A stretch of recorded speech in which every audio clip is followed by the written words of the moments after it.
Assalamualaikum warahmatullahi wabarakatuh. Di video kali ini kita akan membahas tentang perbandingan trigonometri. Nah, perbandingan trigonometri adalah perbandingan ukuran sisi-sisi suatu segitiga siku-siku apabila ditinjau dari salah satu sudut yang terdapat pada segitiga tersebut.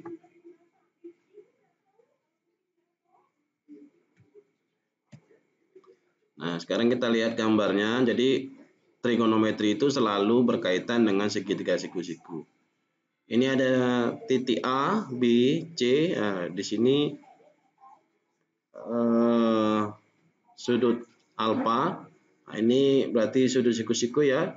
Nah, sisi miring atau hipotenusa adalah sisi yang berada di depan sudut siku-siku. Berarti inilah sisi miringnya, itu AC.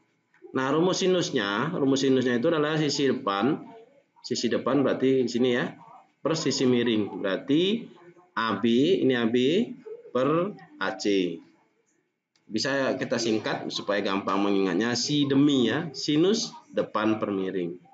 Kemudian untuk rumus kosinus, jadi kosinus alfa itu rumusnya sisi samping berarti BC dibagi sisi miring. Tadi kita katakan sisi miring adalah AC, berarti rumusnya BC per AC. Untuk mempermudahnya kita gunakan singkatan kosami ya. Kosami, kosinus samping miring. Kemudian untuk tangen itu rumusnya sisi depan ya, sisi depan berarti AB per sisi samping berarti BC ya. Kita singkat TADESA, tangen depan samping. Nah, selain sinus, kosinus, tangen ada lagi sekan, kosekan, dan kotangen.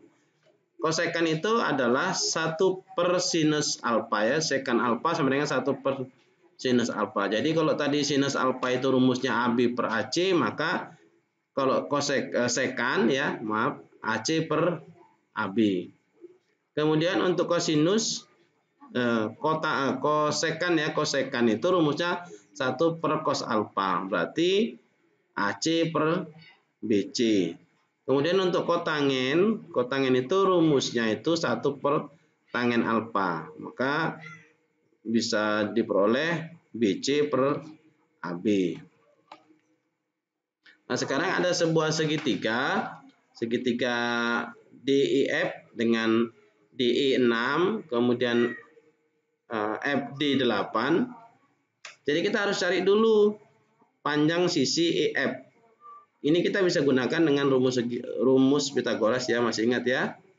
Rumus Pitagoras ya. Jadi di sini ada EF kuadrat sama dengan DE kuadrat tambah DF kuadrat. Jadi akar 6 kuadrat tambah 8 kuadrat sama dengan 36 tambah 64. Akar 100 sama dengan 10. Berarti EF-nya itu 10 ya.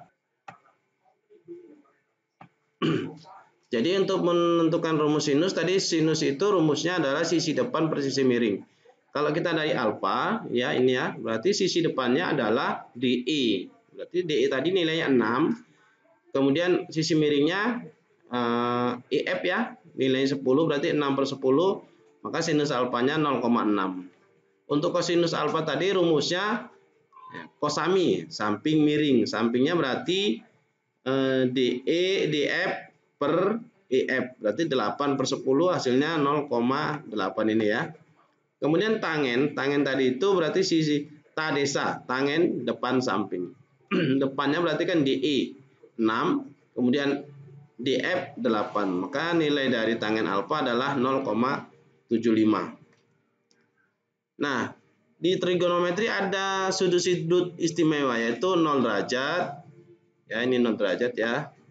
0 derajat, 30 derajat, kemudian 45 derajat, 60 derajat, dan 90 derajat. Ini sudut-sudut di kuadran pertama.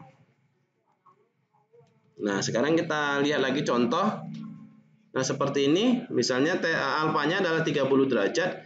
Jika sisi depannya 1, maka sisi miringnya itu adalah 2, maka di sini sisi BC ini adalah akar 3. Ini kita bisa hitung ya menggunakan rumus Pitagoras. Nah, jika di sini ini ya 30 derajat. Ini di sini, nah ini sudut siku-siku ya. Berarti kan ini 90 derajat. Nah, ini 60 derajat. Jadi besar sudut di sebuah segitiga itu kan 180 derajat. Berarti harus sesuai jumlahnya. Maka sinus 30 kita mau cari buktinya. Sinus 30 kan sinus 30 tadi kan sisi depan per sisi miring. Sisi depannya nilainya 1 ya. Kemudian sisi miringnya 2. Nah, 1/2.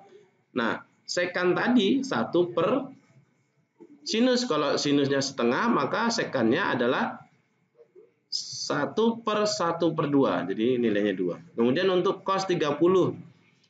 Cos 30 itu kan berarti tadi sisi samping itu akar 3.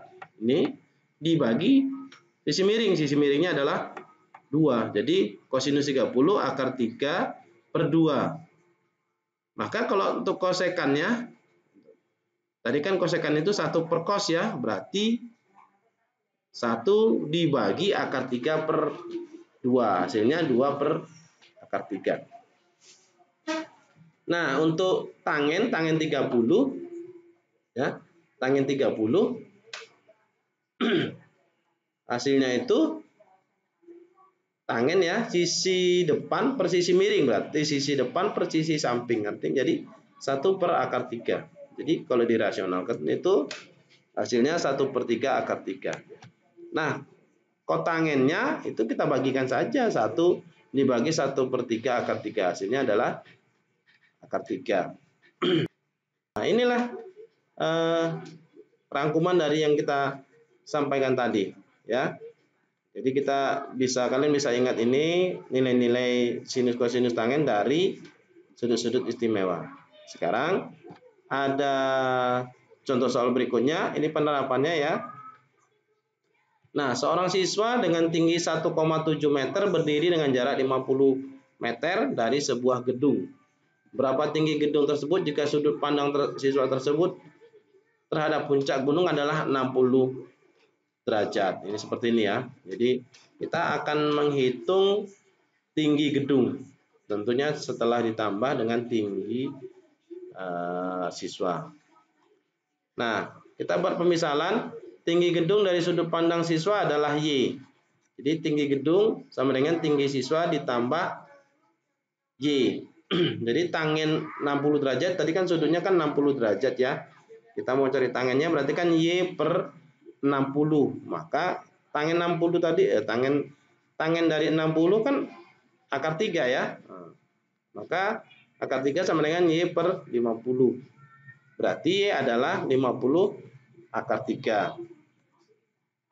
Nah, tadi tinggi siswanya kan 1,7.